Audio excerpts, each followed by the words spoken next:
Hey there, Eric with Tall Guy Band.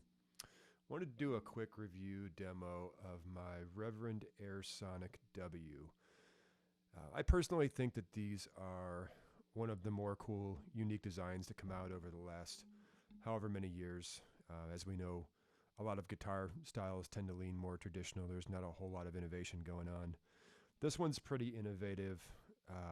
So talk about it a little bit and do a couple of demos. So why did I opt for this one? I had another Reverend, the Airwave 12 string, which is pretty awesome.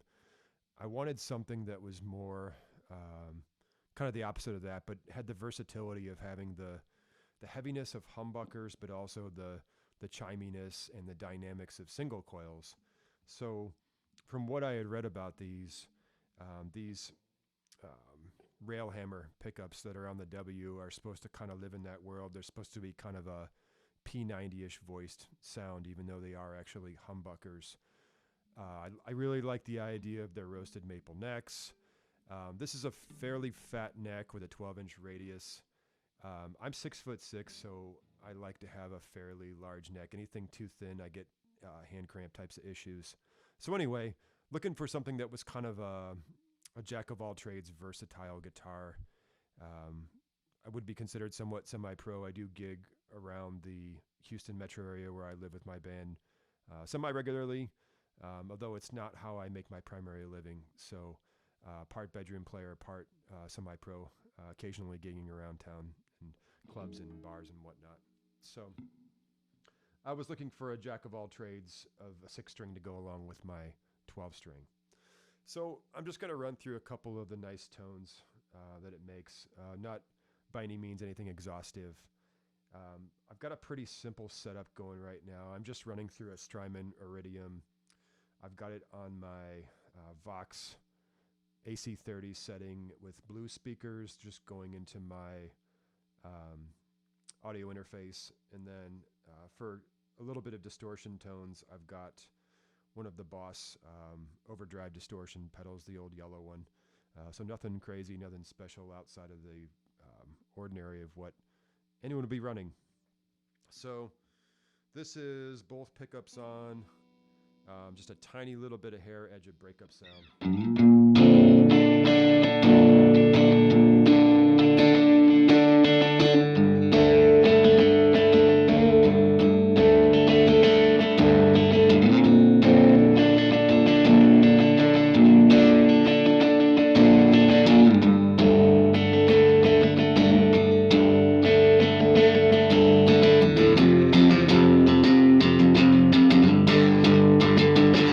So the idea is you get a little bit of the heaviness of the humbuckers, but you can really hear that sort of single coil chiminess to them. You can really get that.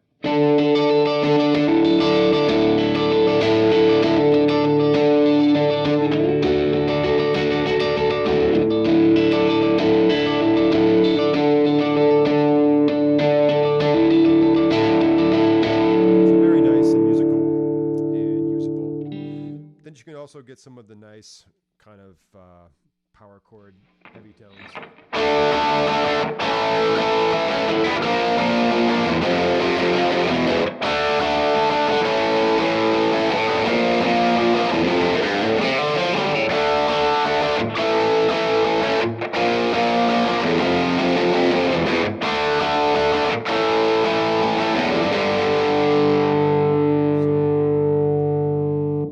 I flipped over to the bridge pickup right there to give you more of that bite. So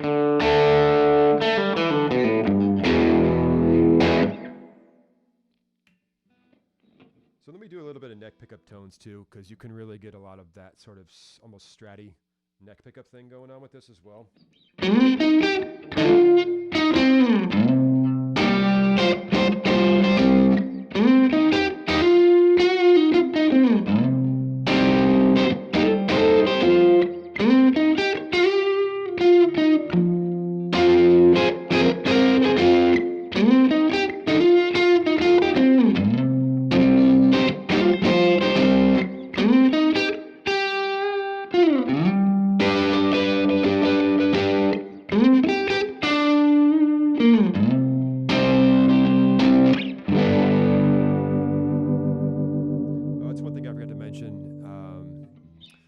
Wilkinson tremolo, super cool, super smooth.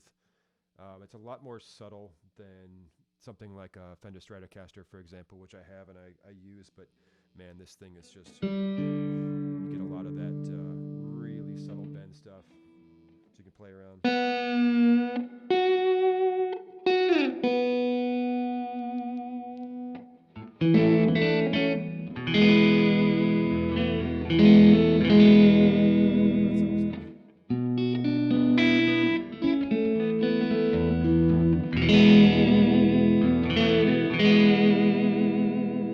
So anyway, super versatile. Kind of lives between the worlds of humbucker and single coil, and gets you all the best of those things. Cons of this, I did notice that the nut, some of the slots were cut a tiny little bit thin, so I had a little bit of the ping tuning issues. I don't necessarily use bridge cables or anything for my guitar strings. I use kind of typical 10 to whatever Diodario strings. But I did have a little bit of that. If you've never had a Wilkinson tremolo before, it definitely takes a little bit of learning curve to get used to the float. You've got to be able to set the tension just right so it's balanced just right. Also, just keep in mind that if you do break a string, which I luckily have not done live yet, but I did do once in practice, because of the float of the Wilkinson, it will throw everything else out of tune. So if you're looking for a guitar that you can quickly drop into drop D or do other alternate tunings with, this is not going to work for that, right? So just kind of keep that in mind. Those are really about the only cons. The bass contour is super cool. I kind of keep it about 30% rolled off. It sounds very full and fat if you have it all the way on. I found that it's not entirely necessary. Most of the time, I like to dial it back when I'm, especially in the band context, when I'm just looking to sit and do a mix a little bit more. So anyway, super awesome, super innovative, kind of jack of all trades guitar. Again, not a lot about it over the internet right now, so I just wanted to talk about it. I mentioned before I've got Strats, Tellys, SGs, a couple other things. So I've played a lot of sort of traditional style guitars, and at least as of the moment, I've had this for maybe not quite a year right now. So I am well beyond the honeymoon phase of where you would be with a new guitar, and I've had a chance to really put it through its paces. This is probably the guitar I pick up the most of my six strings at the moment. So it's held up to scrutiny pretty well. Great guitar. So anyway, that's it. Eric with Tall Guy Band. Check out my band, Instagram, AmbioVox Band. And thanks a lot. Take care.